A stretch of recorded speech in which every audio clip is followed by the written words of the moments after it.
긴 문자 100원, 콩으로 보내시면 무료입니다. 여러분의 정답이 청취율 조사의 정답입니다.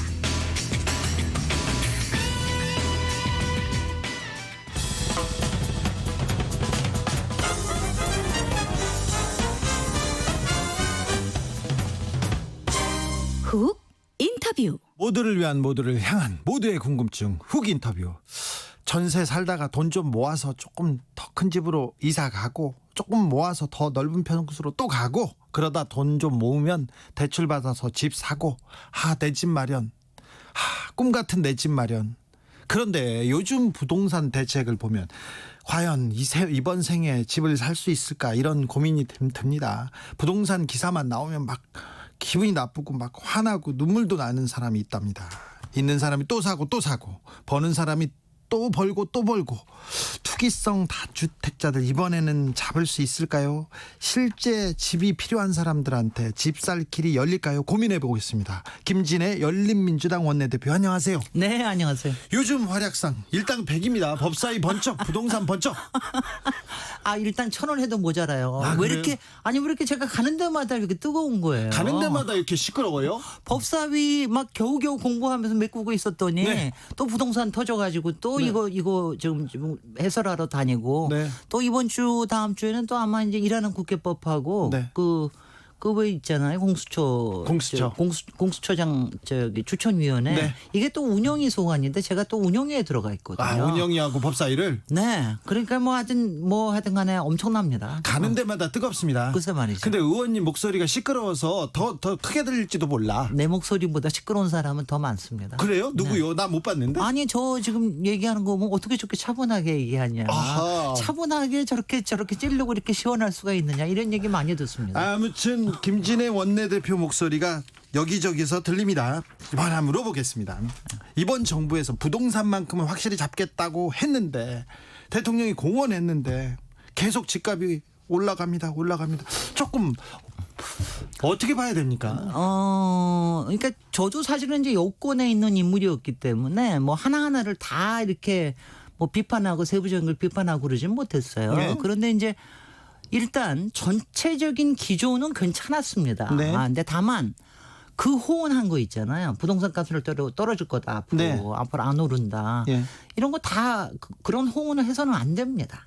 근본적으로. 왜냐하면은 그러면 처음부터 그런 호언은 해서는 안 돼요. 왜냐하면 네. 장관은 더군다나 이걸 알아야 되는 게 지금 현재 부동산의 가장 큰 문제는 뭐냐면 돈이 많이 풀려 있다는 거예요. 예. 3천조가 풀려 있고 저금리입니다. 예. 그러니까 누구든지 돈을 빌려가지고 뭔가 하고 싶어해요. 예. 돈 없는 사람들까지 전세 대출 다 끼고 해가지고 집 사고 싶어해요. 네.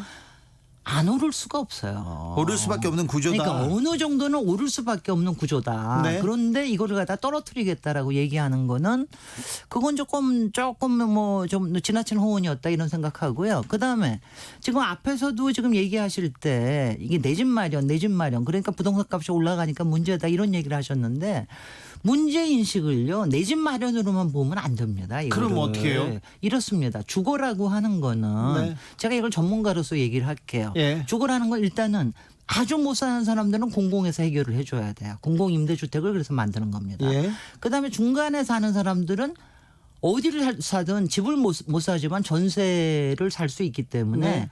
쫓겨날 걱정 없이 안정되게 살 수 있게끔 하는 주거 안정성이 중요해요. 네. 그리고 자기가 집을 살 수 있는 사람들은 이게 만약하면 웬만큼 힘들어서 집을 샀으니까 오르는 것도 좋지만 한쪽에서 지나치게 올라서 막 갭 투자하고 투기성으로 하는 사람들이 있잖아요. 이 사람들한테는 조세 정의가 실현이 돼야 되는 겁니다. 네. 이렇게만 되면 되는데 네. 이번 정부에서 제가 이제 얘기를 하자면 자, 이제부터 이거는 시작합니다. 뭐가 아니야. 잘못됐어? 이게 변명이자 제가 변명을 해주는 거자 이런 거긴 한데 일단 지난 3년 동안 20대 국회 안에서 여러 가지 여기 있지만 일단 종부세 올리는 걸 못했어요. 못했죠? 전혀 못했죠. 예. 지난 12월 달에 그거 하는 거 제대로 하기만 했었어도 조금 나았을 거예요. 지금 예. 저런 문제가 되지 않았을 텐데 이거 안 하고 또 4월 총선에서는 여당 의원들도 앞으로 완화도 해줄 수 있어 이런 식으로 또 선거 때 했잖아요. 폐지를 공약으로 건 그러니까 사람도 이렇게 있어서. 양쪽에 사인을 주니까 이거 안 되는 모양이다 이랬던 거고요. 그다음에 주거 안정성에 있어서 전세인이 전월세 사는 사람들 계속 이거는 오르잖아요. 뭐냐면은 그 전월세 계약 갱신 청구권과 임대료 상한제라는 게 있어요. 예. 그것도 12년 전부터 하려고 그랬는데 못한 게 있어. 못했죠. 예. 그것도 못하니까 중간에도 다 불만이야. 그리고 공공임대만큼은 그래도 조금 지었습니다. 공공임대는 요새 한 10% 정도 올랐으니까. 그러니까 이렇게 다양한 게 있는데 이걸 갖다가 맨날 하나하나 핀셋으로 하려고 하는 거. 그리고 집값에만 너무 매달려 있었다. 왜냐하면 핀셋도 말이 안 되는 게 예. 요새같이 돈 많을 때는요. 서울에 안 사도 좋습니다. 저쪽에 가면 용인에 산다 그러니까 용인 또 규제했다가 또 그다음에 가니까 용인을 또 규제하고 또 딴 데는 했다. 그럼 지방으로 다 또 가가지고 또 사고 그러거든요. 그렇죠. 근데 이렇게 돼가지고 그러니까 이렇게 이른바 핀셋으로 하면은 풍선은 사방으로 다니게 마련이거든요. 그러니까 지금 전체 상황에서 그리고 이제 몇 가지 또 더군다나 잘못한 거는 가령 임대주택에 대한 그 인센티브 줬던 거 이런 거 같은 거는 아주 잘못한 거죠. 근데 네. 그거 했던 것도 제가 이해를 하자면 왜냐하면 이 정부가 이래요. 그러니까 얼마나 본인이 센 줄을 잘 몰라. 정부가 저는 이걸 그냥 이제는 그러니까 종부세도 훨씬 더 과감하게 했었어야 되고 네. 임대주택 인센티브 주기 전에 임대 등록제부터 했었어야 되는 거예요. 그 임대주택 등록을 하고 있으면은 이제 어디가 어디 있는 줄 아니까 이걸 갖다 조금 규제를 할 수가 있죠. 근데 그건 못했지. 그러니까 이런 식이에요. 그러니까 이제 그 깐을 보고 자꾸 여기저기서 뭐 야당뿐만이 아니라 그러면서 이제 뭐 돈 벌려고 그런 사람은 세상에 항상 있지 않습니까? 그런 걸 하지 못하고 그러니까 맨날 여기저기 하다 보니까 그러니까는 이제 문제가 지금 터졌는데 근데 지금 요거 한 가지 좀 얘기하겠습니다.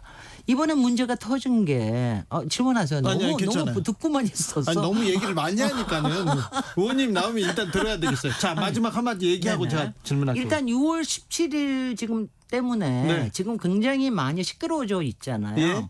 근데 일단 두 가지. 집값은 훨씬 더 안정되고 있을 거고요. 효과가 얼마나 될지 모르지만. 6.17 부동산 대책으로요? 네네 물론입니다. 아니, 그다음에 또 하나 조금만 이따 질문해. 또 아니 하나는 얘기하라고 해놓고 또 조금 있다가 그래요. 아니 두 가지 효과가 있는데 네. 6.17 때문에 일단 시장 불안은 약간 떨어질 거고요. 다만 이제 기간은 얼마나 될지 모릅니다. 후속 대책이 나와야 되는데. 네. 그다음에 또 하나는 그래서 사람들이 다 같이 와글와글 하기 때문에 이번에 종부세도 올릴 수 있고 네. 전월세 계약 갱신 청구권도 도입할 수 있고 네. 다른 목표들을 만들 수 있는 기반이 생겼다는 거는 정책 임원자로서는 상당히 좋은 환경입니다. 일이라고? 네네. 근데 6.17 부동산 대책이 네. 나오자마자 지금 아파트 값이 오르고 있는 것 같아요. 그래서 민심이다.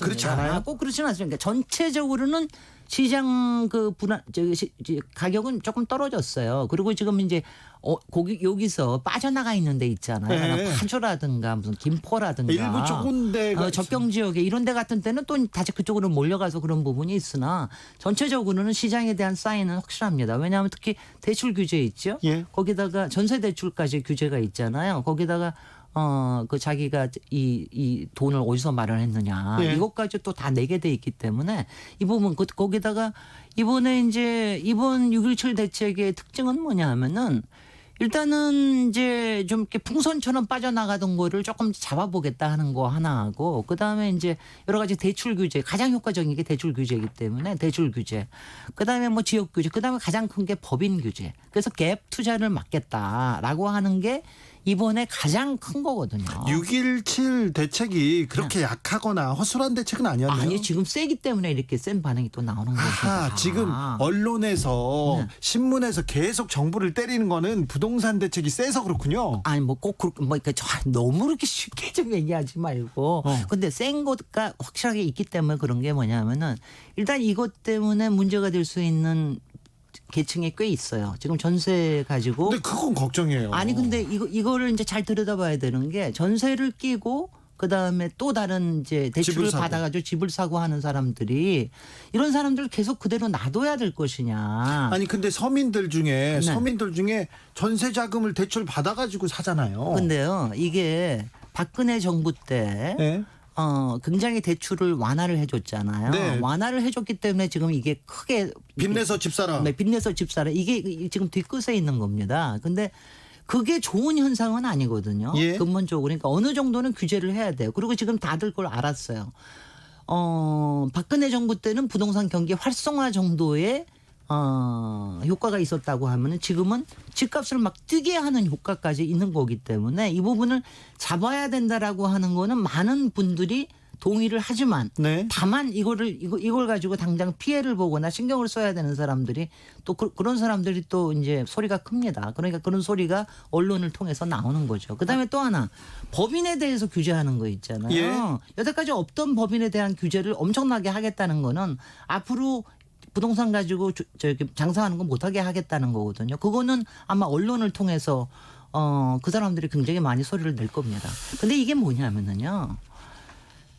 제가 솔직히는 너무 이거를 별로 그런 문제 제기를 안 하는데 이게 저금리 시대에서 은행이 장사하느라고 생기는 문제가 굉장히 큽니다. 대출을 풀어주는 이유 중에 하나가. 네, 그렇죠. 네. 그런데 그거 자체에 대한 거를 사실은 어느 만큼은 이제 틀을 좀 잡아야 돼요. 요번에 조치가 그렇지 않으면은 계속해서 빚내 가지고 집 사고 싶어 합니다. 안 그러시겠어요? 감사 집이 있든가 모르겠네. 전 집이 없어요. 네. 그런데 네. 8762님이 부동산 시장이 김현미 장관 머리 위에 있어요. 이렇게 얘기했고요. 김일심님, 아유 그때 집 샀어야 되는데 이런 사람들 많습니다. 누구도 다 그렇게 생각해요. 지금 아파트가 집이 막 오르고 있거든요. 네.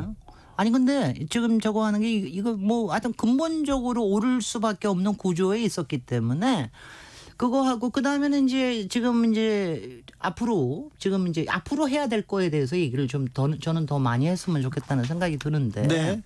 너무 많이 올라요. 근데 지금 왜냐하면은 집값을 잡는 게 주택 정책의 목표가 되어서는 안 됩니다. 저는 그렇게 생각합니다. 그러니까 우리 저기에서 그러니까 좀 어느 정도 안정되게 올라야죠. 물론이죠. 그러니까 올라도. 그거는 한쪽에서 금융에 관련된 거, 그다음에 뭐 특히 이제 금융에 관련된 게 굉장히 크고, 그다음에는 세금으로 수요 관리를 하는 그렇죠. 거 네. 이게 굉장히 필요한데 지금 요번에 그냥 정말 정부가 뜨거워라 싶었잖아요. 그러니까 내일 아마도 정부의 부동산 종부세 관련된 대책이 나올 텐데 다주택자 종부세가 상당히 아마 올라갈 겁니다. 근데 네. 이제 그것도 저는 왜 이렇게 걱정이 많은지. 천천히 하세요. 천천히. 아니 걱정이 동네 많은지. 걱정 다 혼자 하지 마시고. 맞아요. 그게 네. 걱정이 많은지. 저도 이제 종부세 강화 방안에 대해서 법안을 냈는데. 네. 그러니까 특히 부동산 정책 같은 게요. 왜냐하면 막 민심이 막 들끓고 그러면은 갑자기 한쪽으로 확 가버려. 네. 이런 게 문제예요. 그래서 지금 일부 여당 의원들이 낸 것들 같은 거 보면은 갑자기 최고 세율을 엄청나게 올리겠다 하는 거로 나오고 네. 그거를 7월 달 안에 통과시키겠다 막 운운하고 막 너무 급하게 하는 거는 저는 좀 반대예요. 좀 차분하게 하고 그다음에 솔직히는 지금 종부세에 관련된 것도 보면은 제가 며칠 전에 보도 전에 낸 게 종부세에 관련된 거 종부세 지금 내는 사람들이 우리나라에서 몇 명이나 될 것 같으세요?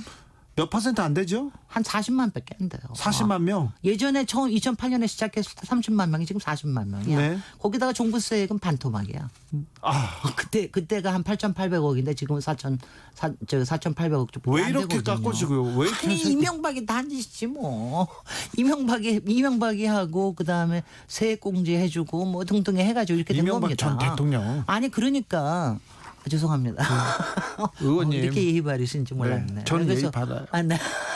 그래서 그러니까 그때부터 사인이 있었더라면 종부세 그러니까 이걸 많이 갖고 있고 고가 주택을 갖고 있으면 세금이 많다라는 걸 알면 사람들이 그렇게까지 투자를 안 하거든요. 그다음에 생각을 해보시면 내가 갖고 있는 주택 딱 아파트 하나 갖고 있는데 강남에 아파트 저는 제가 들은 게 강남에 한 25평짜리 아파트 갖고 있는데 한 15억 18억 이렇대요. 20억에 어머 세상에 거기에 사는 사람들이 되게 뭐 30대에 되게 일하는 사람들 거 아니겠어요? 그런 사람들이 어떻게 그런 세금을 부담하고 살 수 있냐고요. 그러면은 집값이 좀 내려야 정상이겠다 이렇게 생각하게 만들어야 되는 게 정상 아닙니까? 예.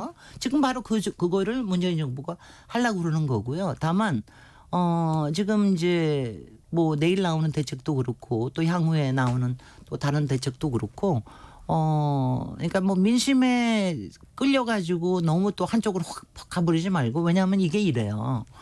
정말 정책뿐만이 아니라 시장이 돌아갈 수 있게끔 하는 게 굉장히 중요하거든요. 네. 근데 뭐 저도 항상 비판하지만 문재인 정부가 시장 민감도가 약간 떨어지는 건 사실입니다. 네. 네. 약간 약간 그렇습니다. 네. 네.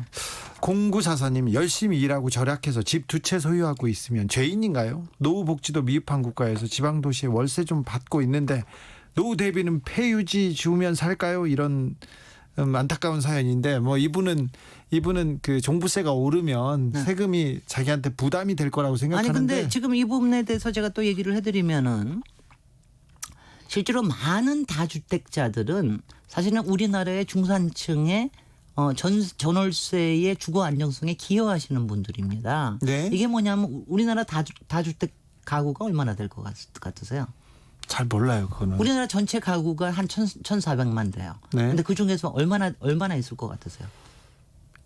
100만, 200만? 봐봐, 이런 데니까 300만 가구가 있어요. 네. 근데 우리나라 주택 보급률은 얼마나 돼? 우리나라 주택 보급률은 요새 굉장히 많이 올라 거의 100% 된 거 아시죠? 보급률은요? 그리고 자기 집을 갖고 있는 사람들이 몇 퍼센트? 절반 정도 되죠. 60%까지 됩니다. 요새 네. 굉장히 많이 올라서. 그다음 공공임대가 10% 됩니다. 나머지 30%가 민간 임대주택이에요. 이 사람들이 잘 이거를 해줘야 그래야지 주거의 안정성도 생기는 거거든요. 이거를 정부에서 다 해결해 줄 수 없기 때문에 민간의 임대주택 시장이 안정되게 만드는 것도 정부가 해야 되는 일입니다. 그러니까 지금 말씀하시는 이분이 뭐 그거 가지고 월세 좀 받고 있는 거 그거 가지고 죄스럽게 생각하실 거 없습니다. 뭐 나무라는 거 아닙니다. 그런 거 아닙니다. 네네. 네네. 많이 올랐으면 세금 조금 더 넣자는 조금 거죠. 올랐으면. 네. 네. 부동산 공급 정책. 네. 공급은 좀 충분합니까? 이제 이 부분이 이제 여기서부터 굉장히 트리키해지는데요. 네. 그러니까 이제 그 박근혜 때 워낙 정말 여러 가지 인센티브를 줘가지고 굉장히 많이 집을 많이 공급을 했어요. 네, 이명박 정부 때도 네네. 그랬고요. 네네. 그린벨트를 막 뭐 많이 풀어가지고 그렇죠. 그래가지고 했죠. 근데 이제 이 정부 들어와서 사실 여러 가지 억제책을 하니까 공급이 줄어든 건 사실이에요. 근데 네. 이게 또 이거예요. 왜 그렇게 못했느냐. 지금 이제 솔직히는 신도시 같은 거는 지금 30만 호에 수도권에 17만 호 같은 게 주택 공급 계획이 있어요. 네. 근데 이거는 속성으로 공급이 되지 않거든요. 몇 년 그렇기 걸리죠. 때문에 몇 년 걸리기 때문에 하는 문제고 속성으로 공급하는 걸 해달라고 그러는 게 바로 재개발 재건축이에요. 예.